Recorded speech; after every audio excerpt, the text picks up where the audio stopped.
Hi, good morning, students. Welcome to our online class. In yesterday's class, we have discussed about Indian water resources. In that, we have discussed about the importance of India, and we were discussing about major rivers of India. In that, we have discussed about the rivers of North India. Okay, the about we have discussed about the Indus, the Ganges, and the Brahmaputra. Okay, totally we have discussed about the rivers of North India in yesterday's class. Okay, see, I have explained in yesterday about these three important rivers, three important North Indian rivers, are the rivers of North India. Okay, so the Indus or Sindhu River originates or rises near Mount Kailash in Tibet. Okay, and it flows northwestwards, then it flows towards the southwest and enters into Pakistan. Finally, it joins the Arabian Sea near Karachi. Okay, and its total length is the total length of the river Indus is 2,897 kilometers, of which only it flows 709 kilometers in India. Okay, and it is called as Boon of Pakistan because it very helpful to irrigation, and the major part of its course is in Pakistan, so that's why it is called as Boon of Pakistan. Okay, and the important tributaries of this Indus River are Jhelum, Chenab, Bias, Ravi, and Satluj. Okay, everything we have discussed. Next about Ganga River also we have discussed. The river Ganga rises in Gangotri Glacier in Himalayan mountain. Okay, the Ganga River rises in Gangotri Glacier in Himalayan mountain. Okay, and it is the largest river of India, and its total length is 125 kilometers, and it flows towards the southeast, then enters into Bangladesh, where it joins the Brahmaputra. Okay, after joins the Brahmaputra, it continues as Padma. It means when Ganga River joins to Brahmaputra River in Bangladesh, after that it flows as a Padma River. Okay, and finally it flows into the Bay of Bengal. Its major tributaries are Yamuna, Gangotri, Yamuna, Ghagra, Gandak, Gomati, Ramganga, Sarada, Son, and Kosi. These are the important tributaries of Ganga River. Okay, it's very important for exam point of view. Which are the tributaries of Ganga River? Yamuna, Gandak, Ghagra, Gomati, Ramaganga, Sarada, Sun, and Kosi. Okay, which are the important tributaries of Ganga River? First one, Yamuna, Ghandak, Ghagra, Gomati, Ramaganga, Saradi or Sarada, Sun, and Kosi rivers. Okay, these are the important tributaries of Ganga River. Among these tributaries, Yamuna is the largest tributary of Ganga River. Okay, which is the largest tributary of Ganga River, Yamuna River. Okay. Next, we have discussed about Brahmaputra River also. This Brahmaputra rises near Lake Manasa Sarovara in Tibet. That is the birthplace of Brahmaputra River.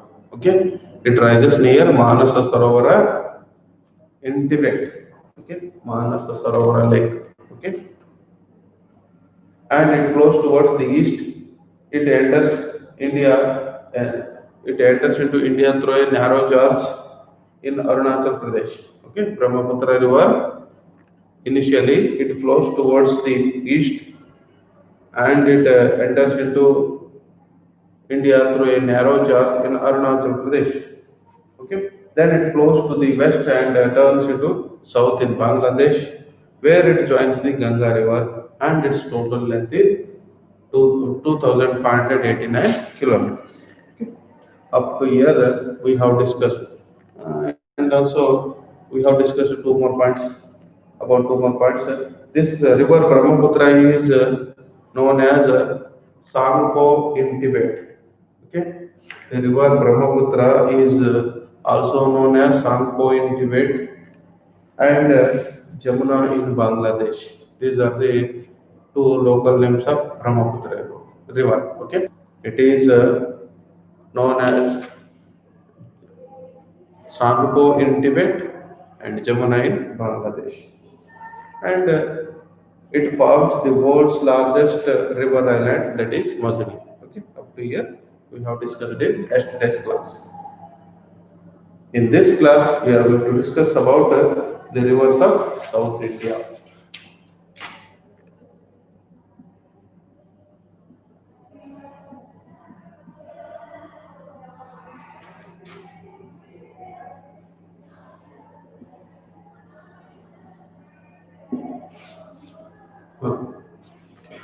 In yesterday's class, we have discussed about the rivers of North India. Which are the important North Indian rivers? The Indus or Sindhu River, the Ganges or Ganga River, and the Brahmaputra. These are the three important North Indian rivers.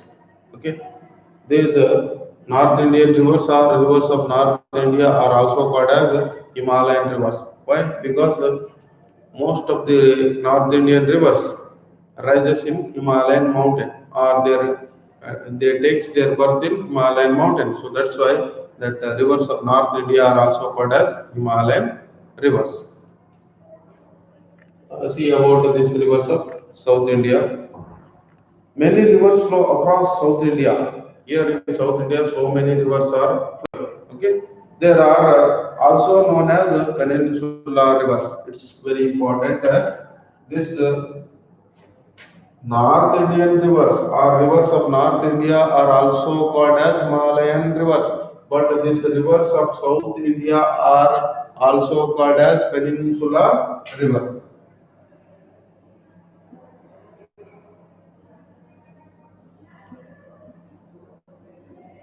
Okay, the rivers of South India are also called as Peninsula Rivers. Our South Indian rivers are also called as Peninsula rivers. Most of them rises in the Western Ghats. It's very important. Most of the North Indian rivers rises in the Himalayan mountain. For that purpose only, that the rivers of North India are also called as Himalayan mountains. Okay, Himalayan mountain. But here, the rivers of South India are also known as Peninsula rivers. And these rivers, most of the South Indian rivers rises in Western Ghats. Okay.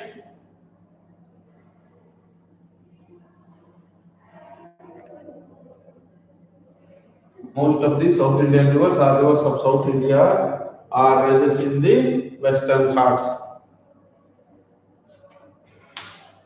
Next, the important rivers of South India are Mahanadi, Godavari, Krishna, Kaveri, Narmada, Tapi, and their tributaries.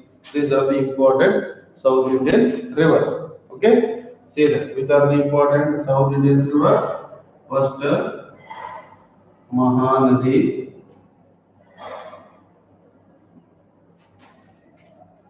Godavari,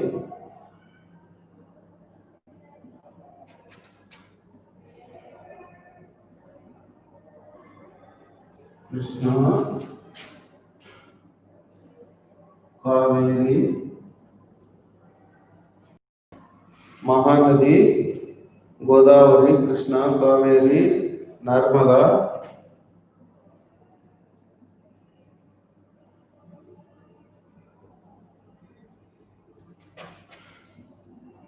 Tapi, and last one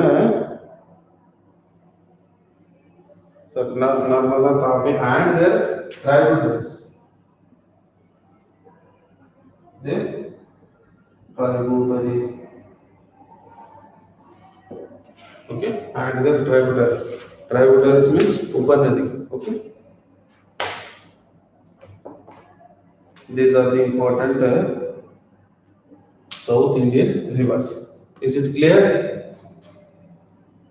South Indian rivers are rivers of South India. These South Indian rivers are also known as peninsular rivers because most of the South Indian rivers originates in that region, peninsular region. Okay, and these most it means most of the rivers of South India, the South Indian rivers rises in Western Ghats. Okay, and the important South Indian rivers are Mahanadi, Godavari, Krishna, Kaveri, Narmada, Tapi, and their tributaries. These are the important South Indian rivers. Next, these South Indian rivers can be grouped into two types.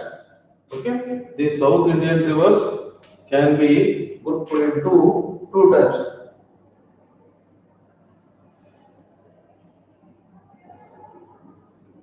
South Indian rivers. Okay, grouped into two types. They are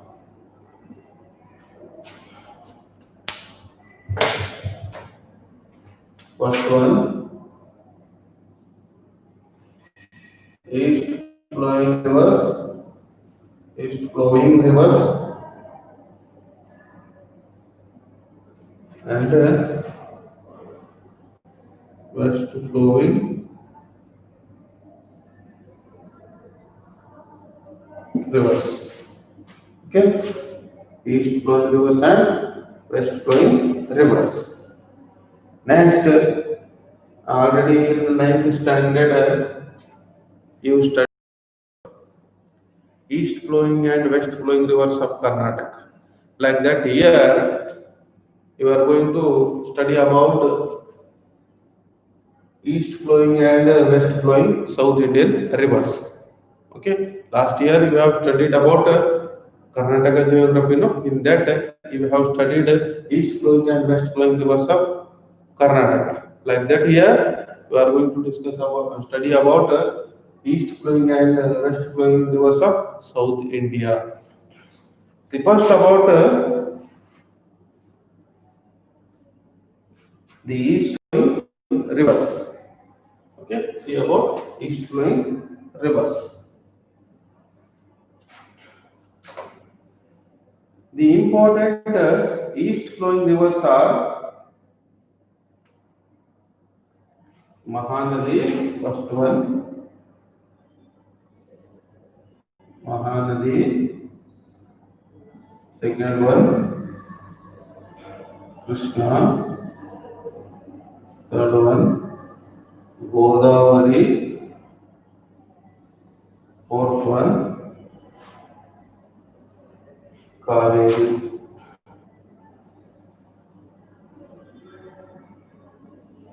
Okay, which are the see here South Indian rivers are grouped into two types: east flowing rivers and west flowing rivers.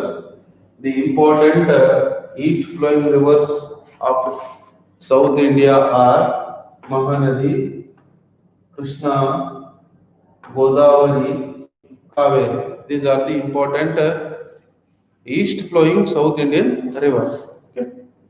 See about Mahanadi. Mahanadi rises in Sea Hawa range and it flows towards the east, which is the birthplace or origin place of this Mahanadi, Sea Hawa in Sea Hawa range. Okay, in Western Ghat originates. Okay, which is the birthplace of Mahanadi, Sihava range, and it flows towards the east, and its total length is 851 kilometers. What is the total length of Mahanadi River? 851 kilometers. And finally, it joins the Bay of Bengal. It joins the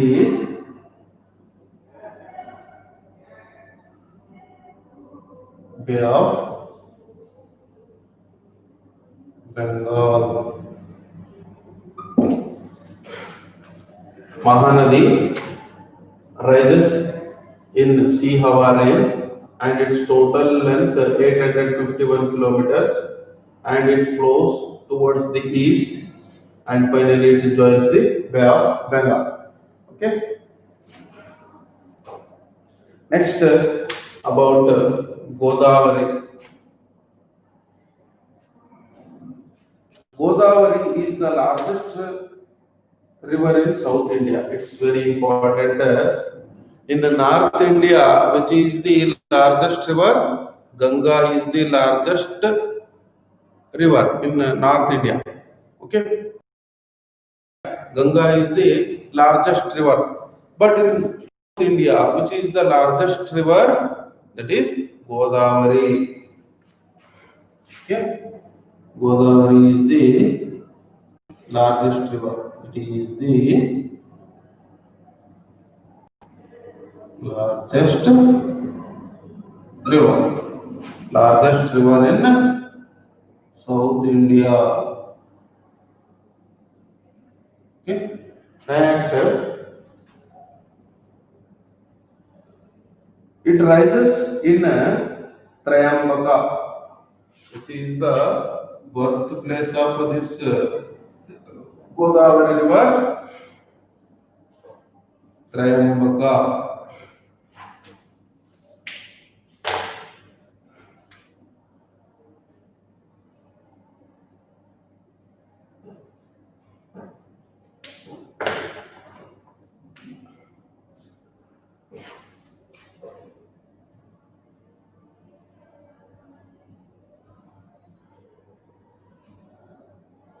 It rises. It rises in Trayambaka. Okay. Godavari river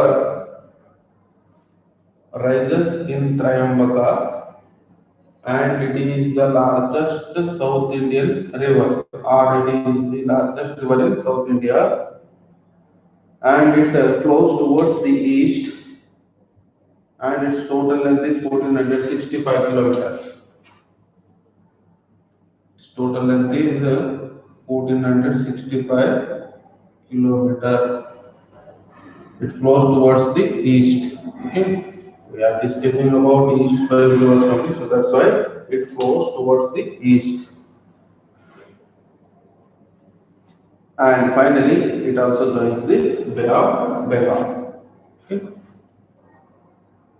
it joins the Bay of it joins it joins the Bay of Bengal. See, Godavari River is the largest South Indian river, or Godavari is the largest river in South India. It rises in Trayambaka, and it flows towards the east, and its total length is 1465 kilometers. Finally, it joins the Bay of Bengal. It's very, very important. Okay, which is the largest river in South India? It is Godavari. Next, about river Krishna. Here is the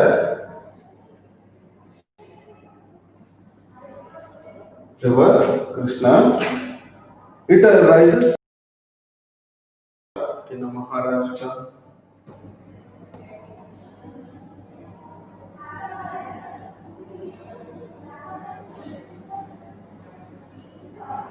immense. Yes, Krishna River rises in Mahabaleshwara in Maharashtra. Okay, Krishna River rises near Mahabaleshwara in Maharashtra, and it flows towards the east. Finally, it joins the Bay of Bengal. It flows towards the southeast. Okay, and its total length is 1400 kilometers. Total length is 1400 kilometers. And it finally joins the Bay of Bengal. All the east flowing rivers of India joins the Bay of Bengal.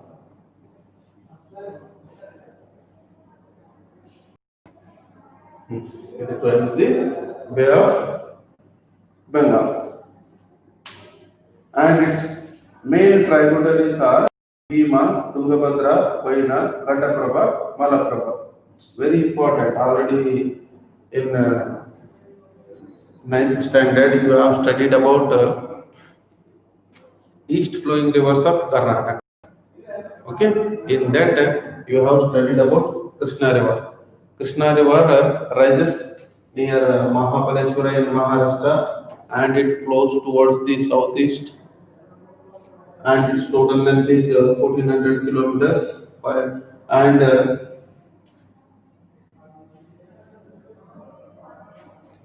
it finally joins the Bay of Bengal. Okay, it is about Krishna River. Krishna River rises near Mahabaleshwara in Maharashtra, and it flows towards the southeast. Its total length 1400 kilometers, and finally it joins the Bay of Bengal. And its important tributaries are Bhima, Koyna, Bhima, Koyna,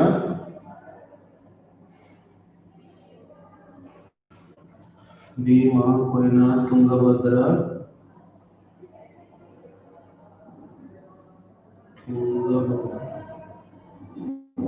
Tungabhadra, Bhima, Koyna, Tungabhadra,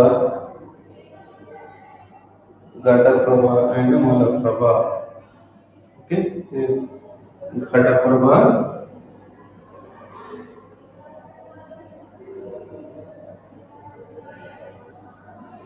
and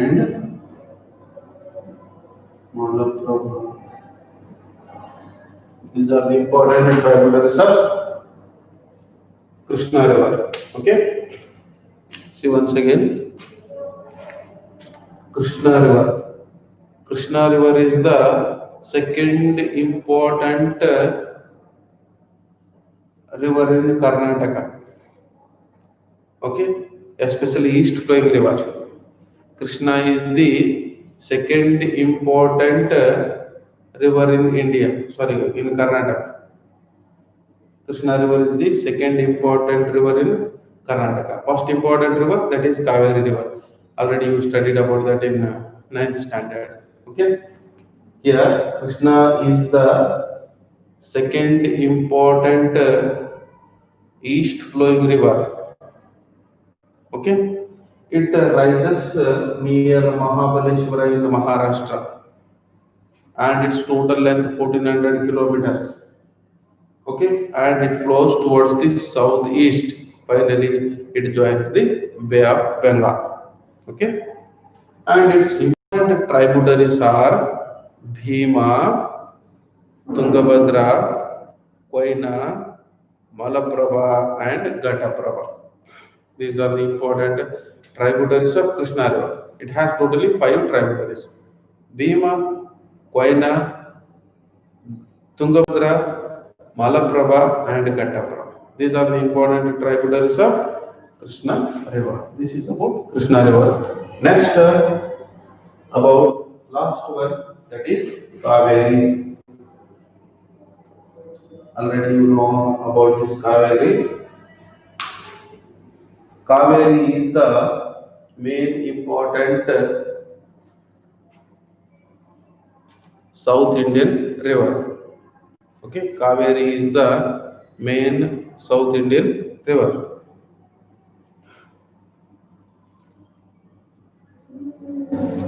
Especially in our Karnataka, Kaveri is the most important river. River Kaveri rises at Talakaveri in Kodagu district. Already you know it rises in Talakaveri.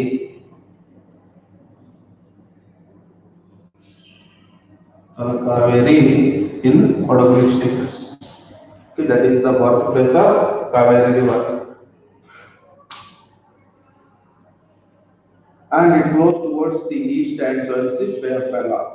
Already you know this Kaveri river also flows towards the east and finally joins the Bay of Bengal.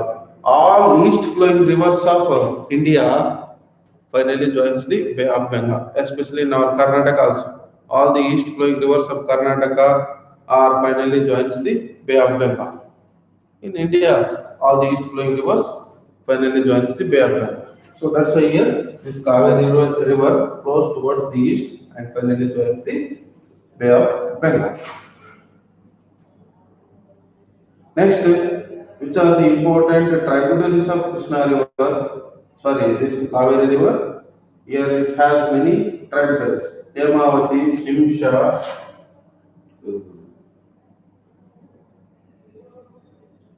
Hemavati, Shimsha, Hemavati, Shimsha, Kapila,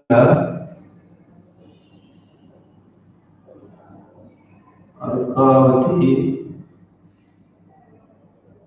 Arkavati, Lakshmana Tirtha,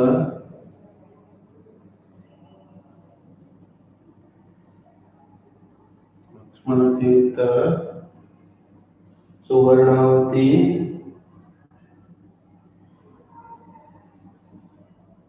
and Bhavani. These are the important tributaries of Kaveri. Okay, Kaveri is the most important river of South India, especially in our Karnataka. Kaveri is the most important river. Krishna is the second important river. Okay, so that's why this Kaveri river, where it originates, Kaveri river arises near Talakaveri in Kodagu district. Okay, that is the birthplace of Kaveri river. Okay, Kaveri river rises in Talakaveri at Kodagu district. Okay, and it flows towards the east, finally joins the Bay of Bengal. And its important tributaries are Hemavati, Arkavati, Lakshmana Tirtha, Kapila, Shimsha, Suvarnavati, and Bhawan. These are the important tributaries of Kaveri river. Okay, these are the important tributaries of Kaveri river: Hemavati, Arkavati, Lakshmana Tirtha, Kapila, Suvarnavati, uh, and Bhawan. Okay, Hemavati, Shimsha, Kapila, Arkavati, Lakshmana Tirtha, Suvarnavati, and Bhawan. Total it has seven tributaries. Which are those? Which are the important tributaries of this Kaveri river? See, first one, Hemavati, Arkavati, Lakshmana Tirtha, Kapila, Suvarnavati, uh, Bhavani, and Arkavati. Okay, Hemavati, Shimsha, Lakshmana Tirtha, Kapila, Suvarnavati, and Bhavani. And last one, Arkavati. Total it has seven tributaries. Okay. This is about east flowing rivers. Okay. Next about the west flowing rivers.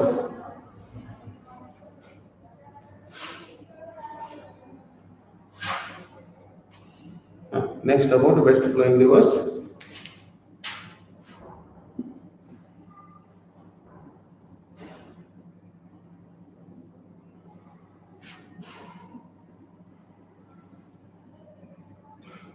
The important west flowing rivers are Narmada and Tapi here.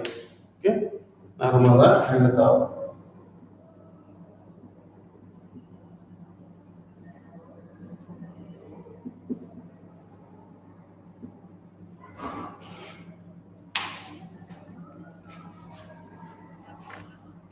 Narmada and Tapi are the important west flowing rivers of India.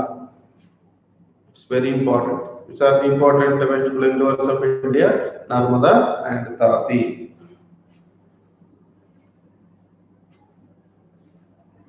The river, see about the river Narmada.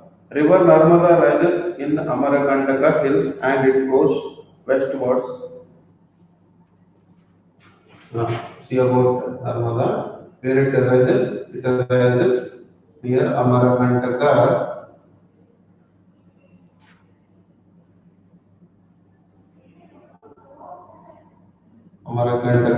hills, and it flows towards the west, and its total length is and its total length is 1312 kilometers. Okay. Narmada River rises in Amarkantaka Hill and it flows towards the west, and its total length 1312 kilometers. And through a narrow gorge called Marble Gorge, and it joins the Arabian Sea. Already I told you, all the east flowing rivers of India when it joins the Bay of Bengal, and all the west flowing rivers finally joins the Arabian Sea.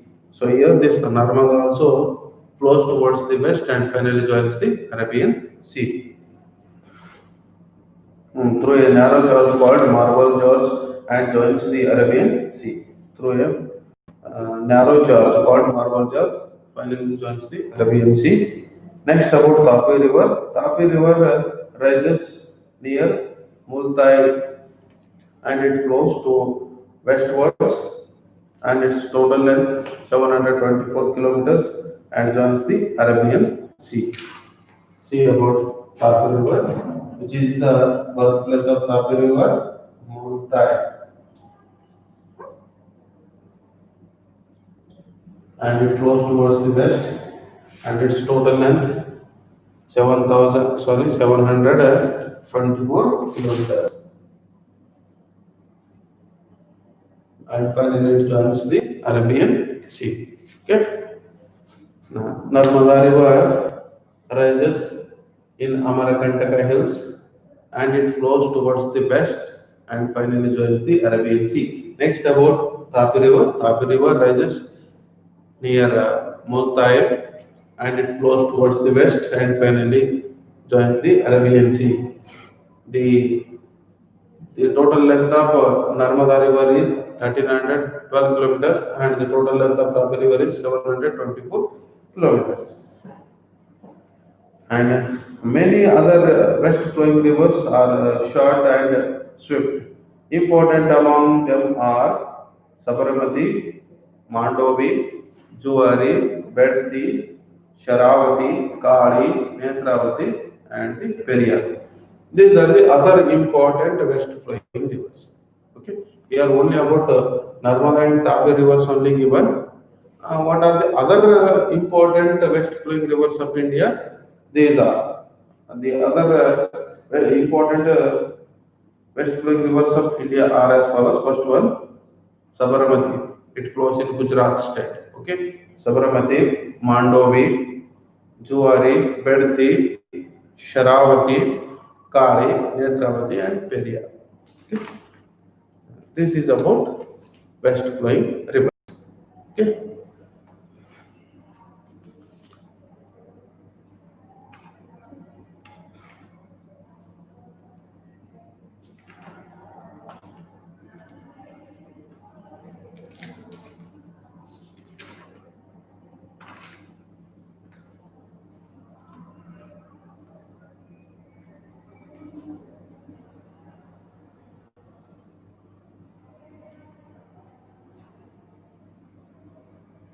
Next about irrigation is there.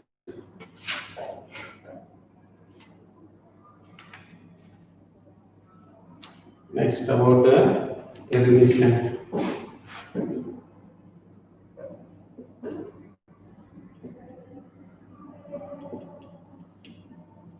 See about irrigation. See first its meaning. What do you mean by irrigation? The artificial supply of water to agriculture land is called as irrigation. Okay. What do you mean by irrigation? The artificial supply of water for the purpose of agriculture is called as irrigation. It's very important for 1 mark. Okay. For exam point of view, it is very important. What do you mean by irrigation? The artificial supply of water to agriculture land is called as irrigation. How we are supplying artificially, we are supplying water to agriculture land by storing rainwater in dams. We are supplying that stored water through the canals to agriculture land. Okay, by constructing dams, we are storing rainwater. That stored water we are supplying to agriculture land through the canals. Okay, that artificial supply of stored water to the agriculture land through the canals is called as irrigation. Shortly, the artificial supply of water to agriculture land is called as irrigation.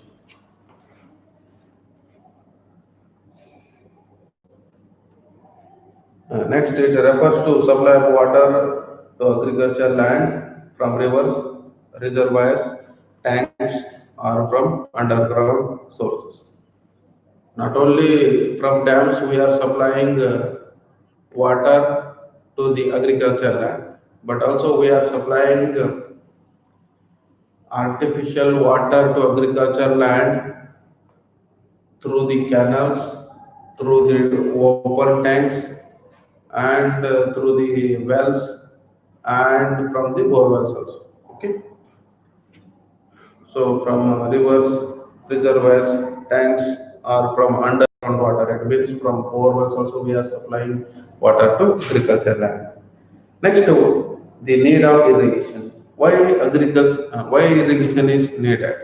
Because the rainfall in India is uneven and uncertain. Already you know the rainfall is uneven and uncertain. It means rainfall is not equally distributed all over the country. Some areas are receiving heavy rainfall, some other areas are receiving least rainfall. So that's why the areas which are receiving least rainfall in that area, we need irrigation. Okay. In India, India is an agriculture country. Already you know, India is a land of villages. India is a country of villages. More than 6,50,000 villages are there. In that, more than 65% of Indians are living in villages. Okay, and that 65% of Indians are depending on agriculture. So that's why irrigation is very important in India.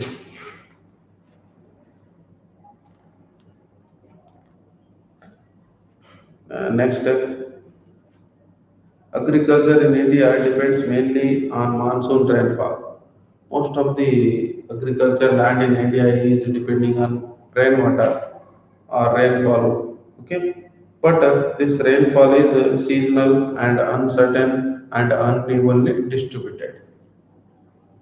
Indian agriculture mainly depending on rainwater or rainfall, but this rainfall is seasonal, uncertain, and unevenly distributed. Okay, so that's why there are certain crops which require a large and regular water supply, such as paddy, sugarcane, etc.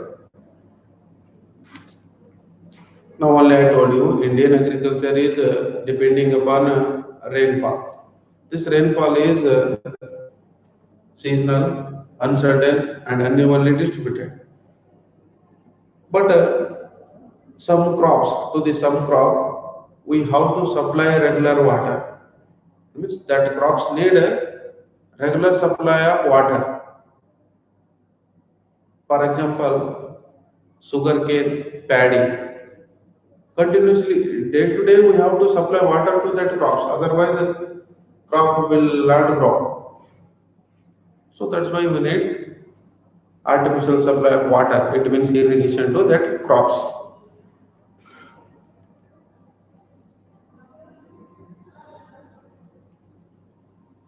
And then only it is possible to increase the yield. When we will supply regular water to these sugarcane and to paddy, then only it is possible to rise the yield or increase the yield.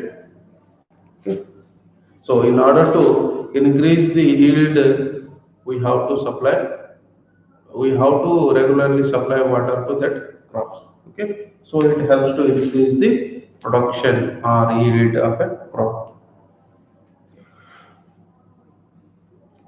Next, about types of irrigation. Here in irrigation, there are several types. Okay. In our India, well irrigation is there, tank irrigation is there, canal irrigation is there, etc. These are the important types of irrigation in India. Okay, well irrigation, canal irrigation, and tank irrigation. Okay, well irrigation means it may be open well or closed well. Open well means these traditional wells. Closed wells means bore wells. Okay. See about first well irrigation. It is the most important type of irrigation in India. Nearly 60.7% of the total irrigated area from well irrigation.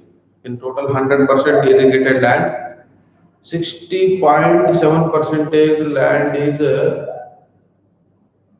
under well irrigation. Okay, so that's why well irrigation is the most important type of irrigation in India. Well irrigation is possible even in areas of low rainfall. It is possible even in low rainfall areas, and it is cheap and easily dig wells, and they do not require superior technology. It's a traditional one. Here we no need superior technology, pump sets like that.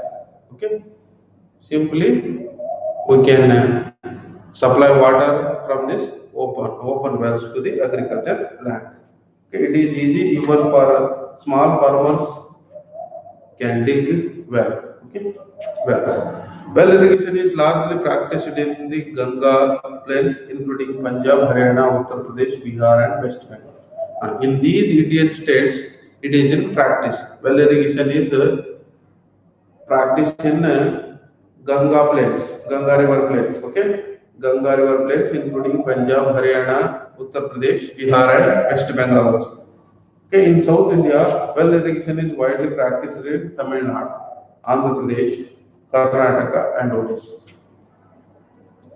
In North India,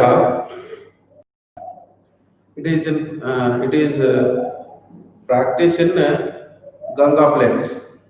Well irrigation is practicing in Ganga plains, including Punjab, Haryana, Uttar Pradesh, Bihar, and West Bengal. But in South India, it is widely practiced in Tamil Nadu, Andhra Pradesh, Karnataka, and Odisha.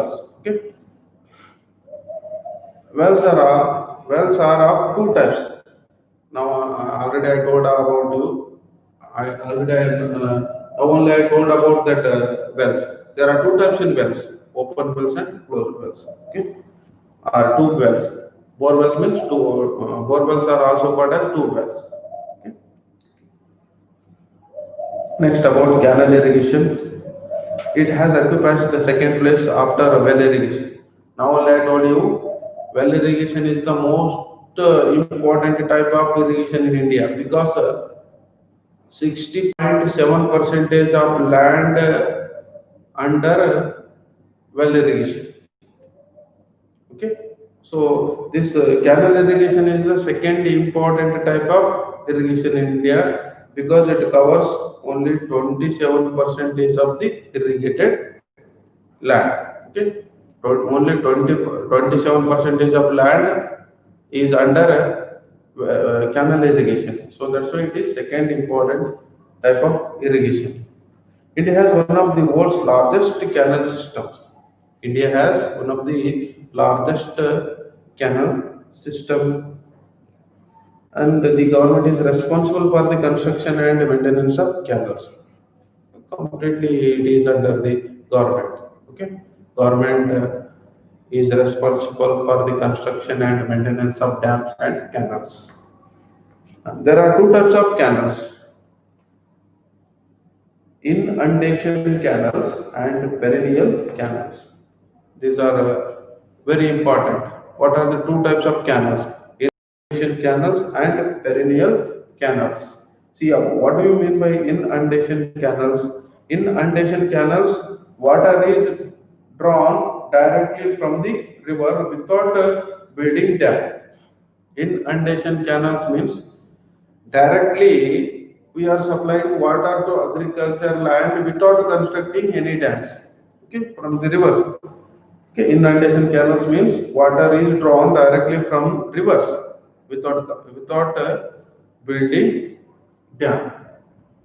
Already you saw in our Yadgiri also from Bhima River, beside farmers are there now. They are directly supplying that water, river water to their agricultural land.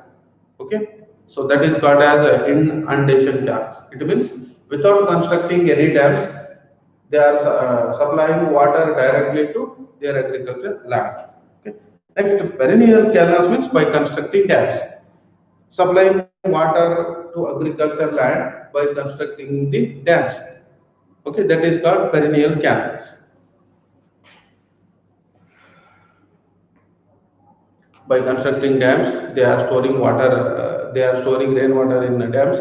That stored water is supplying through the canals to agriculture land. Okay, that is called as perennial canals. Inundation canals means without constructing dam, directly supplying water to agriculture land from the river. Canal irrigation is extensive in Uttar Pradesh, which Indian state is stands in first, which Indian state stands in first position in canal irrigation? That is Uttar Pradesh. Okay. Next, Punjab, Bihar, Madhya Pradesh, Rajasthan, Haryana, Gujarat, Tamil Nadu, Odisha, West Bengal, and Karnataka states. Okay. India has the largest area under irrigation in the world, and China ranks second. In the world, India stands in first position in irrigation. Uh, After India, China stands in second position. Okay. Next, last tank irrigation. Tank irrigation is Kereniravari. By constructing the tanks, we are supplying that stored water to the agriculture land. Okay, so that's why once upon a time, king and queens constructed these tanks. ಒಂದಾನೊಂದು ಕಾಲದಲ್ಲಿ ರಾಜ ಮಹಾರಾಜರು ಅಥವಾ ರಾಜ ರಾಣಿಯರು ಅನೇಕ ಕೆರೆ ಕಟ್ಟೆಗಳನ್ನ ಕಟ್ಟಿದರು. ಯಾಕೆಂದ್ರೆ ಅದು ರೈತರಿಗೆ ನೀರಾವರಿ ಉಪಯೋಗಕ್ಕೆ ಬರುತ್ತದೆ ಅಂತ ಹೇಳಿ ಅವರು ಕೆರೆ ಕಟ್ಟೆಗಳನ್ನ ಕಟ್ಟಿದರು. ಬಟ್ ನಾ this constructing of tanks is also under government.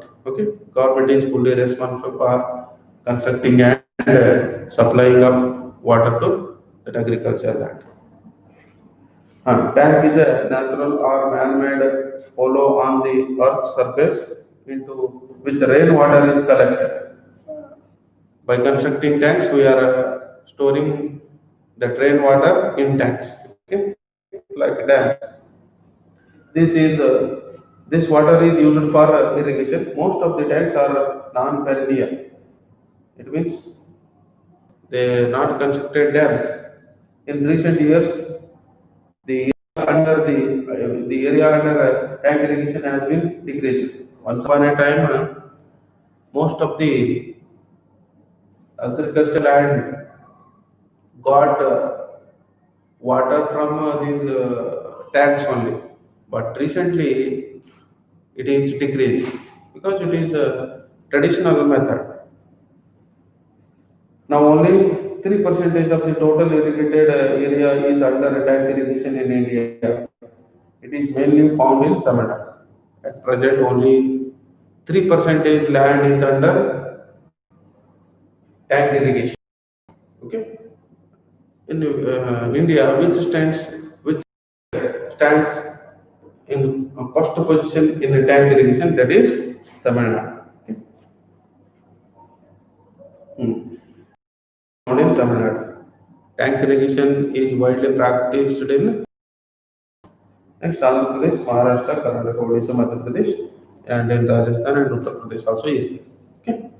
But it is widely practicing in Tamil Nadu. This is about irrigation. In next class, we will discuss about multi-purpose river valley projects.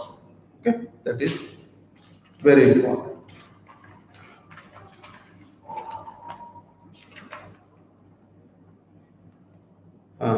Before concluding today's class, today's questions. Explain the east flowing rivers of India. Okay, explain the east flowing rivers of India. Next, explain the west flowing rivers of India. Next, what is irrigation and explain the types of irrigation. Okay, these are the questions. Okay, write the answers and send in your personal WhatsApp. Okay, thank you guys. We will meet in next class.